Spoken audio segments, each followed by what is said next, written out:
இடியாப்பம் ஆற்றுலேயே பிழிஞ்சு கொஞ்சோண்டு மாவு எடுத்து இடியாப்பம் சாப்பிட்லாம். இடியாப்பமே ரெண்டு மூணு வகையாக பண்ணலாம். இடியாப்பத்தில் வந்து ராகி இடியாப்பம் பண்ணி சாப்பிடலாம். அந்த மாவுலேயே கருகப்பிலை பொடி இருந்ததுன்னா போட்டு அந்த மாவுலேயே கரைச்சி இடியாப்பம் பிழிஞ்சோம்னா கருகப்பிலை மாதிரி க்ரீன் கலரில் வரும். குருமா மாதிரி எல்லா காயையும் போட்டு தேங்காய் பால் அரைச்சி விட்டு குருமா மாதிரி லைட்டாக காரம், இந்த மைல்டாக 2 கிராம்பு இந்த இது கலந்து குருமா தொட்டுன்னு சாப்பிட்லாம். கொழா புட்டு ரொம்ப ஈஸி. அரிசியை நல்லா மைல்டாக வறுத்துட்டு பொடி பண்ணி தேங்காயை துருவி வச்சுக்கணும்.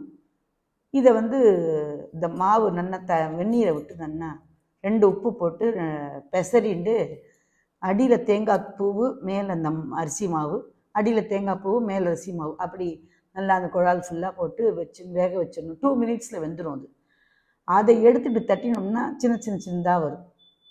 அதுக்கு மேலே சர்க்கரையை தூவி சாப்பிடலாம், இல்லை பால் விட்டு சாப்பிடலாம்.